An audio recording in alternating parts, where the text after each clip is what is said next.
Once upon a time, not in a movie, not in a book, but in real life, there was a young man just like you. He could understand English. He could read English. He could even think in English sometimes. But when it came to speaking, his mouth locked, his voice disappeared, and silence became his identity. If this sounds familiar, stay with me, because this story is not about him. This story is about you. You see, people think the biggest problem in learning English is grammar. Some say it's vocabulary. Others blame accent. But the truth is far more painful. The real problem lives inside the mind. I remember those days clearly. Whenever someone spoke to me in English, my heart would start racing. My mind would explode with thoughts. What if I say it wrong? What if they laugh?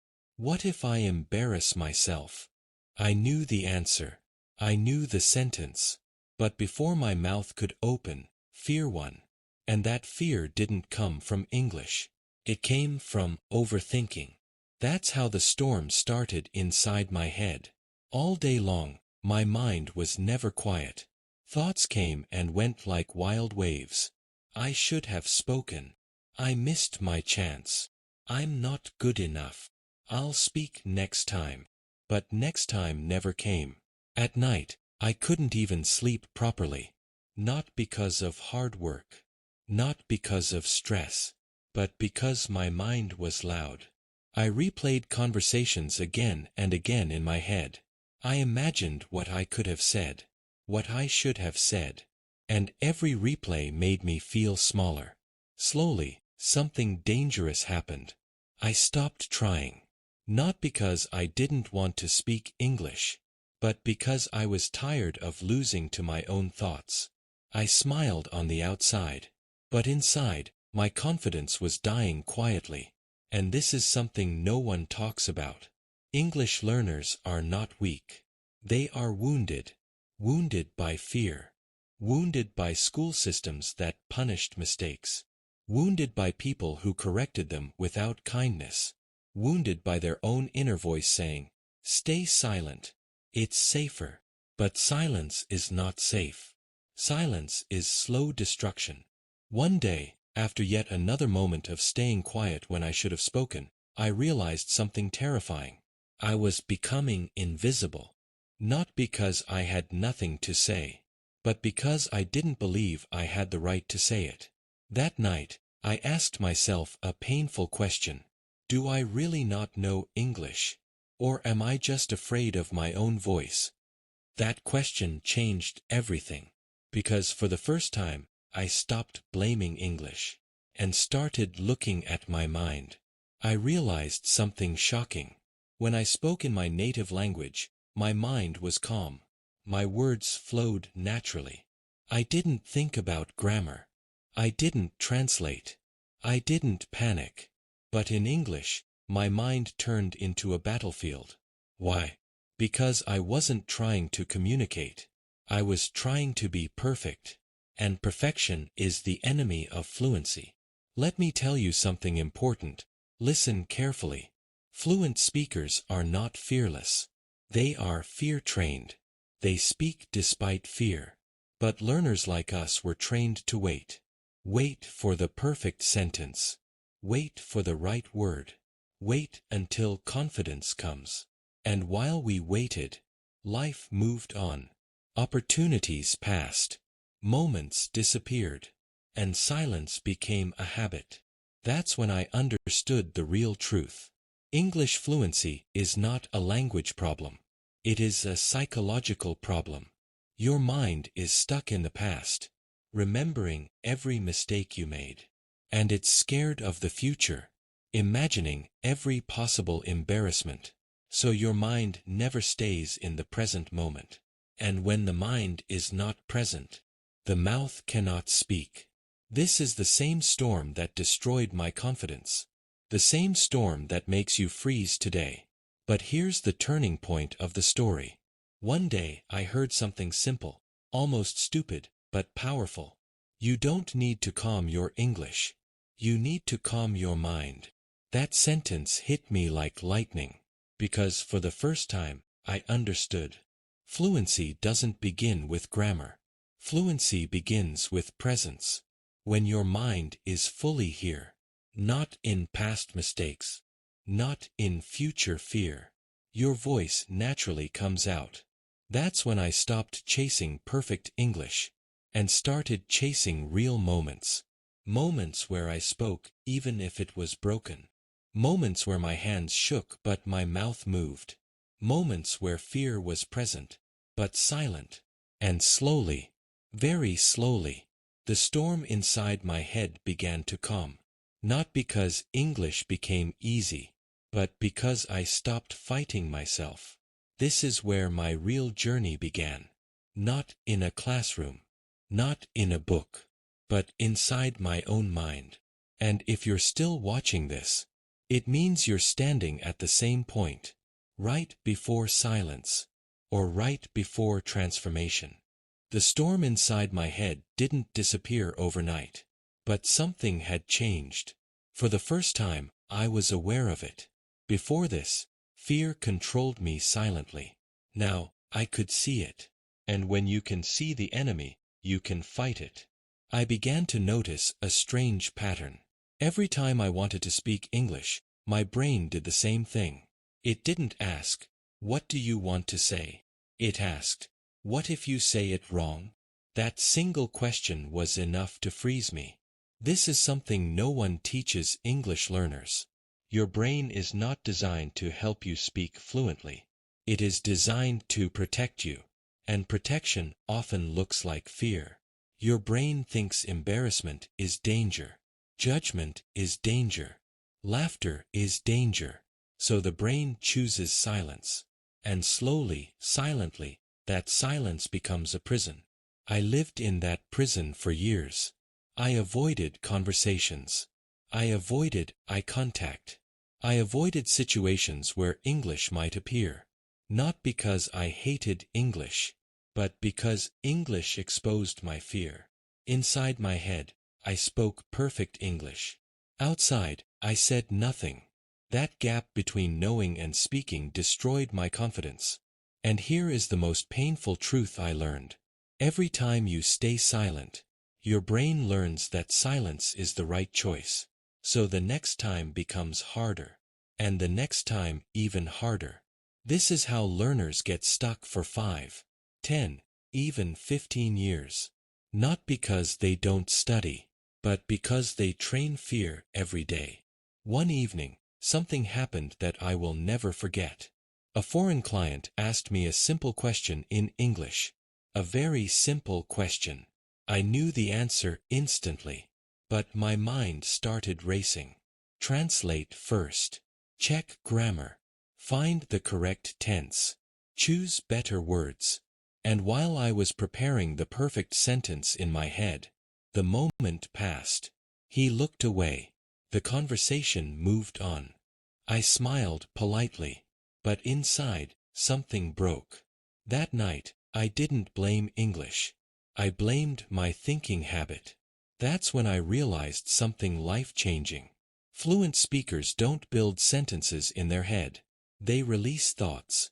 Learners build sentences like exams. Speakers talk like humans. I was treating English like a test. That's why I kept failing. So I decided to do something uncomfortable. I decided to speak before thinking. At first, it was ugly, broken, slow. But something magical happened. When I stopped overthinking grammar, my mind became lighter. When my mind became lighter, my mouth moved faster. And when my mouth moved faster, fear had no time to stop me. That's when I understood the second big truth. Fluency lives in speed, not perfection.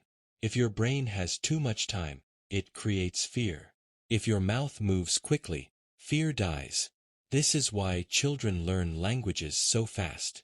They don't pause to judge themselves. They speak. They fail.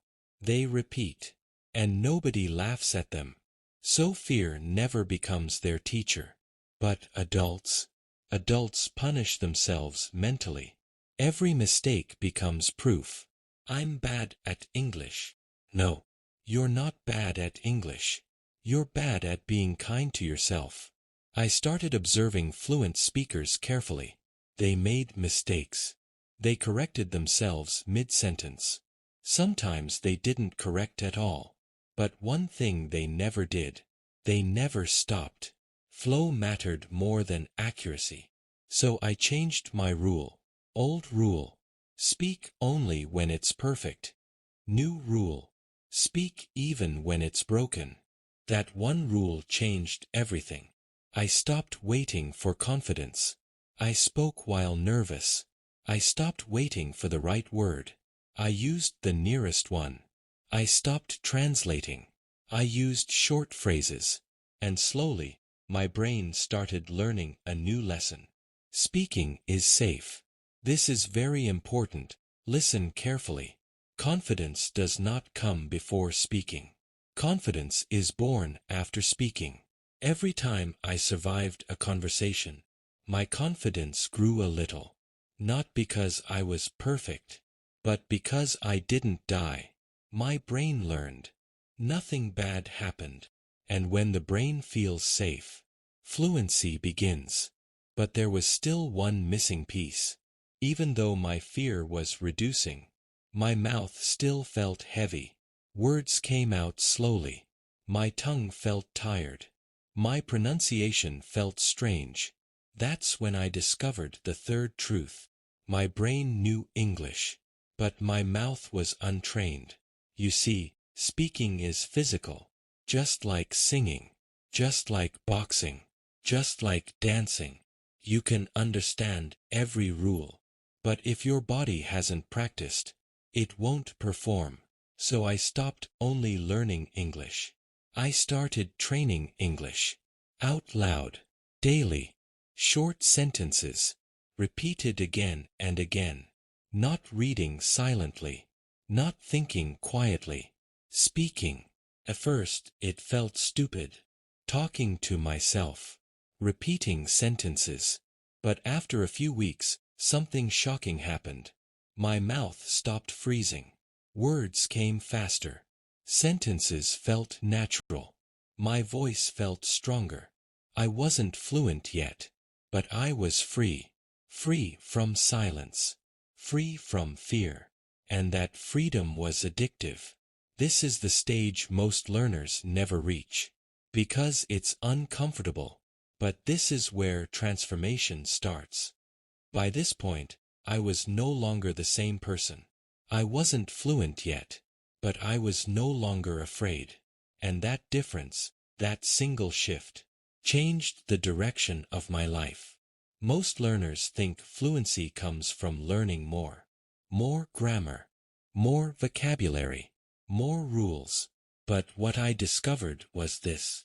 Fluency comes from doing less, but doing it daily. I didn't need complicated methods. I didn't need native teachers. I didn't need perfect pronunciation. I needed a system. A simple system that trained my brain and my mouth together. So let me take you inside that system. Not as a teacher, not as an expert, but as someone who stood exactly where you are standing now. Step 1. I chose speaking over studying. This was the hardest decision. 4 years, I felt busy learning English. But busy doesn't mean effective. I made a rule for myself. Speaking comes first. Studying comes second. Every day, before reading anything, before watching any video, before learning any new word, I had to speak English for 10 minutes. No excuses. Even if I was tired. Even if I felt stupid. Even if my English sounded broken. Because silence was my real enemy, not mistakes. Those 10 minutes changed everything. Step 2. I created a safe space to speak. Most people don't speak because they fear judgment. So I removed judgment completely. My safe space was simple. My room. A mirror. My voice. I stood in front of the mirror and talked. Not like a robot. Not like a textbook. Like a human. I talked about my day. my stress, my dreams, my anger, my fear of English itself. Sometimes my sentences were wrong. Sometimes I repeated the same words. But something important happened. I started seeing myself as a speaker, not a learner. That identity shift is powerful. You don't become fluent first. You decide you are a speaker first. Step 3. I stopped translating forever. This was a breakthrough moment. I realized translating was killing my speed. So I made a strange promise to myself. If I don't know how to say it in English, I will explain it in another way, but still in English. Example. Instead of stopping and thinking, what is the English word for this? I said, it's a thing you use for. It's like. It's something that helps you. This forced my brain to communicate, not translate. And communication is the heart of fluency. Slowly, my brain stopped running back to my native language. English became direct. Messy, but direct. And that was progress. Step 4. I spoke in phrases, not sentences. This changed my fluency speed dramatically. I stopped building sentences word by word. Instead, I memorized and spoke phrases like, I'm not sure. That makes sense. Let me think. It depends. Can I ask you something? These phrases became automatic. So when I spoke, my brain didn't panic. It already had something ready. Fluency is not about intelligence. It's about availability. If your brain has ready phrases, your mouth moves fast. Step 5. I accepted one brutal truth. This truth hurt. But it saved me. People don't judge your English as much as you think. They judge your confidence. I noticed something shocking.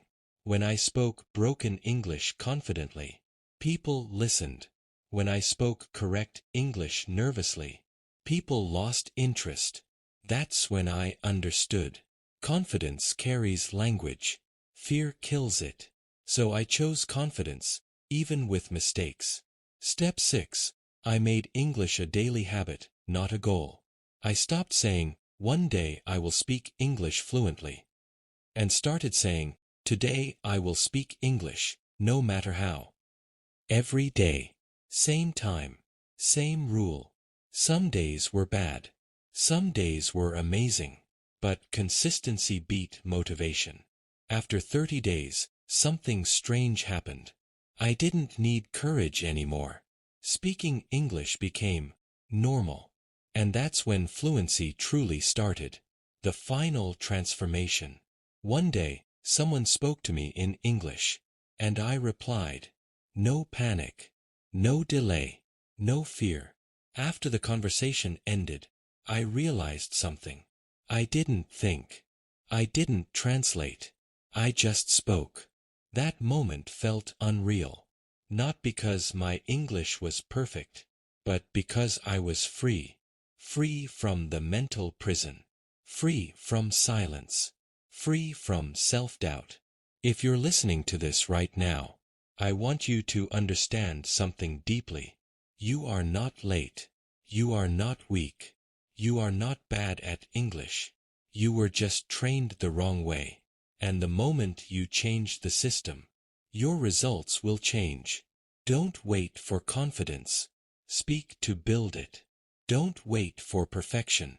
Speak to reach it. Don't wait for permission.